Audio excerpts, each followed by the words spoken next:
जय जोहार जय छत्तीसगढ़। मैं पुष्पा साहू, मीडिया की डायरेक्टर और टीजीपी मीडिया में आप सभी का स्वागत है।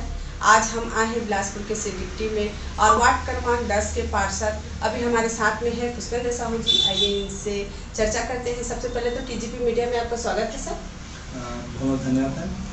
और आप सभी को जो मुझे देख रहे हैं, जो जहाँ तक मेरी आवाज़ जा रही है वहाँ तक तो सभी को बहुत बहुत धन्यवाद और आभार जी।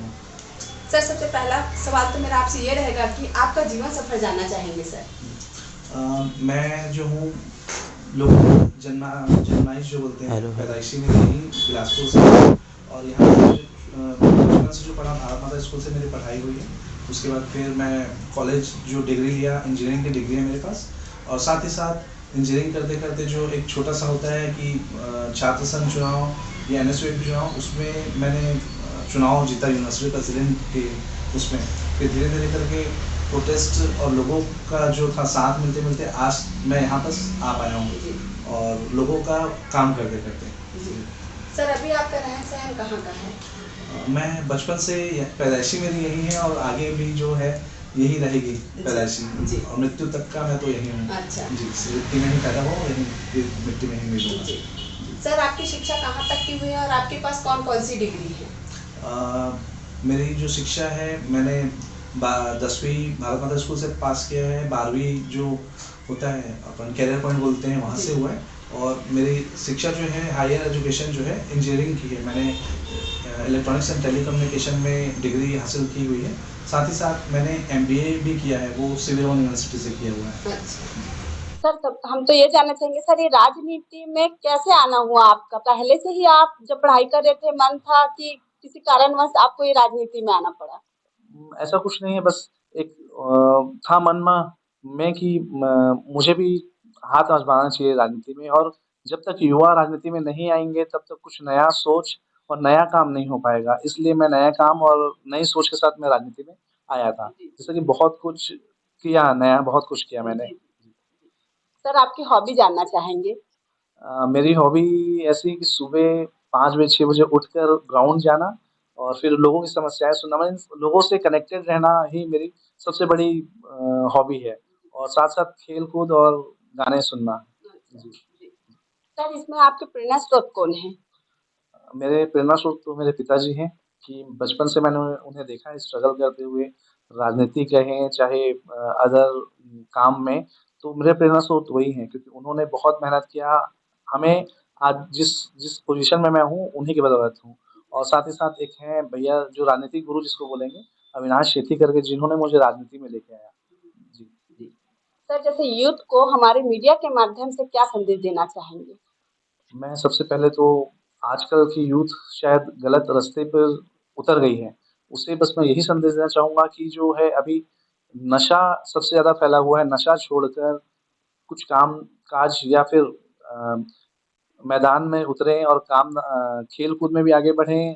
प्लस जो बेरोज़गारी है, उसके लिए भी मैं कुछ कर सकता हूँ। अगर उनको कुछ हो तो अपना रिज़्यूम भी दें। मैं कोशिश कर सकता हूँ कि उनका साथ देके उन्हें कुछ काम लगवा सकता हूँ, क्योंकि हमारे वार्ड से लगा हुआ कुछ इंडस्ट्रियल एरिया भी आता है, जहाँ की मैं रिज़्यूम देके उनका साथ दे सकता हूँ। और युवाओं को बस तो यही यही कहूँगा कि भैया, सबसे पहले तो नशा की गिरफ्त में कभी ना आएँ और दूसरों को भी नशे से दूर रखवाएँ।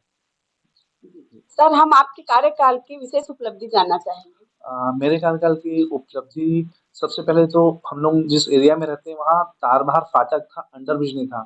लोगों को आने-जाने में बहुत दिक्कतों का सामना करना पड़ता था। इसके लिए हम लोगों ने हस्ताक्षर अभियान चलाया और बहुत मेहनत किया। एक सिरगिट्टी युवा मंच है हमारी संघर्ष समिति, उनके द्वारा सब मिलकर हमने अंडर ब्रिज का निर्माण कराया। साथ ही साथ मैंने जो चुनाव में वादे किए थे, वार्ड की कुछ सड़कें थी जो आज़ादी के बाद से अब तक नहीं बनी थी, वो रोड का सड़क का निर्माण कराया, वो मेरी सबसे बड़ी उपलब्धि थी। इसी प्रकार आगे भी कुछ-कुछ काम है जिसे मैं करूँगा और उपलब्धि में गिनूँगा उससे बाद में फिर। जी।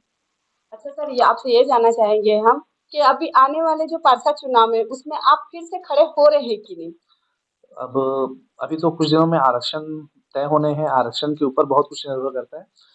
मैंने तो 5 साल पूरे लोगों को दिया है, लोगों की सेवा की है। अब जनता बताएगी कि मुझे लड़ना है कि नहीं, जनता द्वारा ही वो होगा।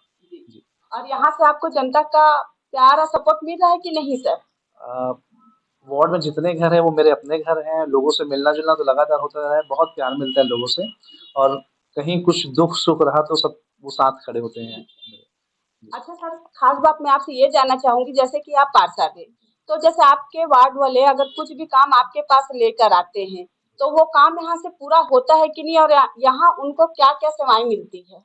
मैं सुबह 5 बजे 6 बजे उठकर निकलता हूँ वार्ड पे और एक-एक घर, एक-एक गलियों में घूमता हूँ, तो जो जिनको जो समस्या होता है वो आमने-सामने ही बोलकर मुझे बता देते हैं। अगर किन्हीं को ज़्यादा समस्या जैसे राशन कार्ड बनवाना है, कुछ बनाना, तो डॉक्यूमेंट यहाँ जमा करते हैं, उनको महीने 2 महीने में राशन कार्ड मिल जाता है। मतलब पूरी समस्याओं का समाधान यहाँ किया जाता है, पूरा संतुष्ट करके भेजा जाता है यहाँ जी। से। और ये जानना चाहूँगी सर कि आप सिर्फ़ अपने वार्ड के ही जनता का काम करते हैं कि और कहीं दूसरे वार्ड के आते हैं तो उनका काम आप करते हैं कि नहीं? मेरे पास जो भी आते हैं मैं उनसे तो पहली बात पूछता ही नहीं हूँ वो किस वार्ड से हैं। जैसे किसी को साइन भी कराना है तो मैं बस आए भैया काहे स कुछ कराना है तो हाँ साइन, तो मैं आँख बंद करके साइन करता हूँ। जैसे राशन कार्ड का काम हुआ, निराश्रित का काम, बिना पूछे मैं काम करता हूँ। मतलब आपके कार्यकाल का काम ज़ोरों-शोरों से चल रहा है। जी। सर आपसे लास्ट क्वेश्चन मेरा ये रहेगा जैसे हमारे मीडिया के माध्यम से जो जनता आपको देख रहे हैं, जो सुन रहे हैं, उनको आप क्या कहना चाहेंगे? सबसे पहले तो टीडीपी न्यूज़ जो है उसको बहुत-बहुत धन्यवाद और आभार और जो मुझे सुन रहे हैं, जो आप तक सभी जानकारी और जितने घटनाएँ होते हैं सब आपको मिलते रहेंगे। तो आपका बहुत-बहुत धन्यवाद सर, आपका इतना कीमती समय देने के लिए धन्यवाद आपका। धन्यवाद मैम आपका भी।